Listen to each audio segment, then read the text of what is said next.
Chapter 4. After all that time, Layla left the mansion when the sky started to paint itself into a rosy color. As she left the entrance leading to the rose garden, a refreshing breeze greeted Layla. With a gold coin grasped in her right hand, Layla walked proudly, but her gallant steps did not last long. Claudine was sitting under the pergola that was located near the vine roses, which were in full bloom. Claudine, who was having a pleasant chat with her cousins, vaguely smiled when her eyes met Layla. "Goodbye, Layla," Claudine greeted first. The eyes of the young men sitting next to Claudine turned to Layla. Fortunately, Duke Erhardt was nowhere to be seen.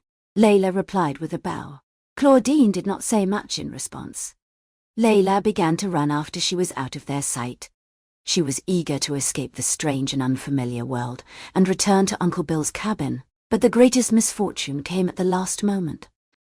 At the border between the garden and the forest path, Layla fell down. The gold coin mockingly rolled down the paving stone and hit the edge of a man's shoe. Layla frowned at the spinning gold coin. The man lightly stepped on the coin with the tip of his shoe to quell the clamorous sound. Layla slowly gazed at the well-polished shoes, long legs, and then the man's face looming down upon her. It was Duke Erhardt. Surprised, Layla reflexively rose herself up. Her white dress was stained with blood and dust from her scratched knee. The Duke simply stared at Layla with a calm look. His red lips seemed as if they were slightly tilted to one side. Layla clenched her lips and swept the dust off her clothes. In the meanwhile, Duke Erhardt leisurely took a step back. The coin that was underneath his foot shined, reflecting the sunlight. Although Layla wanted to leave it, she crouched her body in front of the Duke. Just when she was about to extend her arms out, she was reminded of the words Lady Brandt left her. No better than a dog. Those words had scarred a deep wound in Layla's heart. Layla grabbed the coin and politely bowed towards Duke Erhardt. She did not dare to raise her head. All she could do was to bow her head down as low as possible and hold her breath. Surprisingly, although she felt pain when she fell, she could no longer feel any pain when she bowed. Leaving the Duke behind, Layla started running again. She wasn't able to run as fast as before because of her injured knee, but she continued to move her bloody legs. She felt something rising from the bottom of her heart, up to the end of her throat. After passing through the forest path and facing the light that came from the cabin, Layla realized what it was. It was sadness. "I'll give this to you, Uncle." Layla held out the gold coin in a rather solemn manner. Bill's hairy eyebrows slowly wrinkled. "What's this?" "A gold coin?" "You think I don't know that?" "Lady Claudine gave it to me." "Claudine? Ah, that little noble lady." Bill nodded, as if he knew the lady. Ever since Layla was called upon the mansion, she had been looking down for the next 2 days. She didn't talk or take a walk around the woods, as well as the garden. Bill realized that he missed the child's past bright lifestyle. The world was quiet because the child was quiet, and Bill did not like that quiet world very much. "Why do you want to give me that money?" Bill leaned a little towards the table.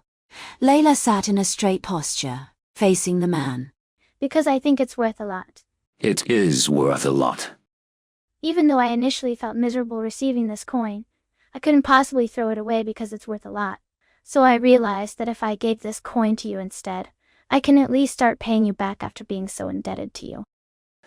"Damn it," Bill impulsively muttered. Layla slightly flinched, but didn't pay any mind to his curse.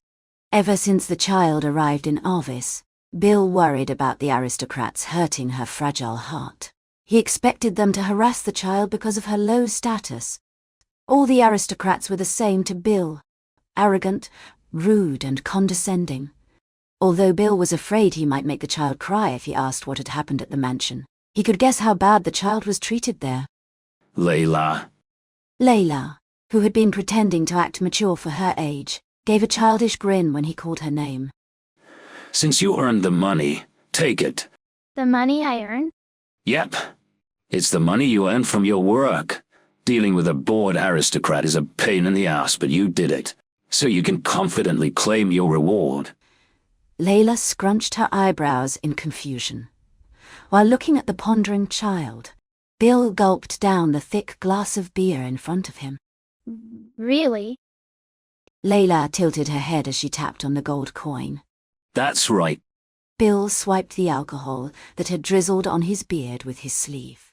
The money I earned. Layla's face suddenly started to brighten. Welcome to the adult world, Layla. Bill sliced a huge chunk of meat and placed it on the child's plate. Adult? Me. If you can make money on your own, you're considered an adult, and that's exactly what you did. I just made 1 gold coin. There are plenty of old people who still can't manage to earn a coin in this world, so you're off to a pretty successful start. Because you're off to a nice start, you're bound to be a pretty good adult. Bill soon started piling Layla's plate up with bread and baked vegetables. Uncle, it's too much. Layla's eyes widened at the large amount of food. You've been nibbling at your food like a bird for days, so eat a lot. But... You know, right? I like kids who eat like a cow. Layla burst out laughing. Uncle, if I eat well, I'll grow a lot, right? I suppose so. Why? Did someone bully you for being too short? Not really, but I do think I look too young. It's upsetting. That's because you are still a child. Bill stopped himself from stating the obvious. Layla began to proficiently chop up her meat. For Bill, it seemed like Layla did indeed grow quite fast in the last few months. The child no longer had a body like an iron skewer. She was quite pretty. Her natural frame was small and slender, like a bird, so she didn't seem like she would grow to have a big physique. There was no doubt that she would become a beauty. Bill was surprised when he found himself praising Layla's beauty, and shook his head to pull himself together. For women living in poverty, beauty was poison. They were bound to be subjected to trouble. That was why Bill was determined to send the girl to a place where he can trust. The orphanage wasn't a place he could totally trust, because he believed it was the perfect place to ruin a child's life. Damned world, damned humans. Bill emptied the rest of his beer while cursing at the names of those who left the child in his care. It was hard to know why such worries were embedded in Bill Remmer's life. He wished for days where his life had used to be just full of flowers and trees to come back. Uncle, if I earn money, it's not a shame to spend it, right? Layla asked while thoroughly chewing on her food. Of course. Do you have something you want? I used up my notebook. I want to buy a new one. By all means, go ahead. Do you think I can buy colored pencils as well? Of course. Is there anything you need? Why? Are you planning to buy something for me as well? Yes. What if I asked you to buy me something ridiculously expensive? Layla's expression became solemn. Whenever the girl got serious, her pupils grew darker and wider, which made her seem a bit more lovely. Bill loudly laughed as he filled up a glass of apple juice for the child. Layla lifted the glass and motioned Bill to clink his glass towards hers.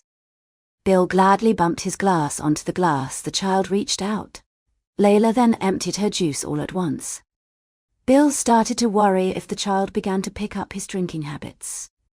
He shook his head at the thought of Layla becoming a drunkard. "I'm only allowing this just for today," Bill persuaded himself. The long days had continued to pass, and during those long days, Bill thought about the reasons why he couldn't raise Layla, and wondered where to send the young girl. Layla, the lovely troublesome child who suddenly appeared in his life. During those days of Bill's endless wondering, Layla grew. The new clothes Bill had bought for Layla got so short that her milky white calves started to show. The warehouse-like room meant for Layla to temporarily reside in, at one point transformed into a lady's room. The troublesome child, who used to hop around the forest trail, soon finally matured into a grown lady who now crossed the exact trail with soft steps, as if gliding on water. Bill, sitting on a chair underneath the porch, looked at Layla with a puzzled look on his face. A young lady, with a willow basket full of raspberries, was waving at him. Uncle, you're back early today. Layla lightly ran as if she was dancing. Her attractive blonde hair, tied into a single braid, shook under the wide brim of the straw hat. The color of the lady's 2 red cheeks looked as fresh as the breed of roses Bill had recently cultivated. You must have gone to the woods again. Yes. It's a great harvest, isn't it? Layla lifted the basket with pride. I'm going to pick some more tomorrow. I'm planning to make a lot of raspberry jam. Are you planning to open a business or something? That's not a bad idea. Layla, smiling brightly, sat on a chair placed beside Bill. Bill suddenly noticed that there were 2 chairs on the porch. And it wasn't just the 2 chairs. Before he knew it, all the furniture in the cabin was arranged for the 2 of them, even though Bill still hadn't made his decision on what to do with Layla yet. Layla placed the basket on the floor and rummaged through it to find a wild peach. She held the peach out to Bill. Bill naturally took the peach, split it in half, and gave Layla the nicely half-sliced peach.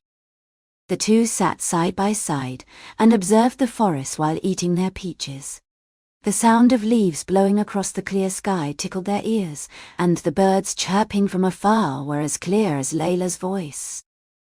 It's summer again. Bill muttered unconsciously. Layla, with a silent smile on her face, took off her hat and languidly stretched her arms. When Bill found the old leather bag that ran below Layla's knee, he burst into a loud laughter. It was the first thing he gave her on the year she arrived. Are you planning to carry that old thing around until it's worn out? I like it because it's comfortable. It's still useful. Layla held up her bag and gave it a good shake. Bill could easily figure out the identity of the rattling sound. Tin pencil case, pocket knife, old notes, some beautiful feathers and flower petals. In certain aspects, she didn't change much. It was a normal evening. Bill chopped up some firewood while Layla took out and organized the dry laundry, while she skillfully prepared their dinner. She didn't forget to feed the chicken and the goat. By the time the 2 faced each other from the opposite sides of the table, the sun was already down. Kyle's coming over tomorrow. We're going to study together and have dinner. That's okay, right? Layla asked while setting down her delicious-smelling plate. Why does that rascal keep coming to my house to eat, when he already has a rich father already feeding him well? Even though you talk of him that way, I know you like the guy. Unfortunately. Bill snorted. Layla casually laughed as she placed the half-filled beer glass in front of him. What's this? It's not filled to the brim? You need to cut back on drinking for your health. Did that glutton Edmond tell you that? Uncle! That good-for-nothing fellow. Bill grumbled, but he did not go against Layla's words. The night deepened at the end of a cozy dinner. Layla took a leisurely bath after cleaning up and returned to her room. She was sleepy, but she decided to turn on the lamp and sat on her desk. An exam was just around the corner. Her summer break happiness depended on that exam result. The sound of birds crying at night was carried away by the night breeze. The noise of her pencil making marks on the paper was mixed along with the sounds. Layla, who had been concentrating on her studies for a long time, let go of her pencil, unable to overcome the eye strain and faint headache that came over. Her eyesight, which wasn't originally that good, now seemed to have gotten worse. Ever since she was young, she had to squint her eyes to clearly see. Layla turned off the lamp and lay down on her bed. She was almost on her goal to get a pair of glasses fitted for her. 20 bottles of raspberry jam. No, should it be 30 bottles? Anyways, it wasn't that far away. Even though her problem could have gotten resolved by telling Uncle Bill, she was afraid of burdening him. He was already providing her so many things, and she wasn't able to repay him back. When he announced that he would send Layla to school, a fine majority of people laughed at him. They told him there was no point in educating an orphan girl. They told him she was bound to become the maid of the Herhart family when she grew. But Bill was firm with his words. He spoke to her every day. Layla, you're going to be a pretty good adult. The headache somewhat calmed down when Layla closed her eyes. Layla attempted to sleep, But the harder she tried, the more her mind turned clear. At a night like this, as usual, odd thoughts began to fill her blank mind. The birds' return. Plans for this summer. The culprit behind the series of an interesting mystery novel written in the daily newspaper. And Duke Hareheart. When the name came to mind, Layla gently opened her eyes. Beyond the familiar darkness, she could see the scenery out of the window.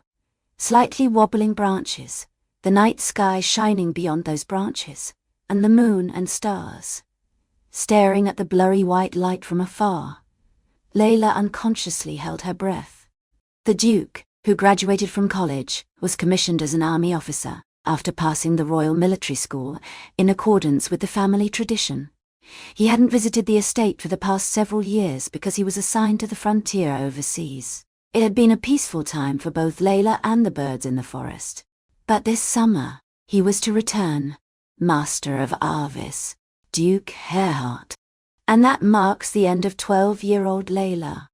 Now that the Duke is back and Layla is now an adult, the real story will begin.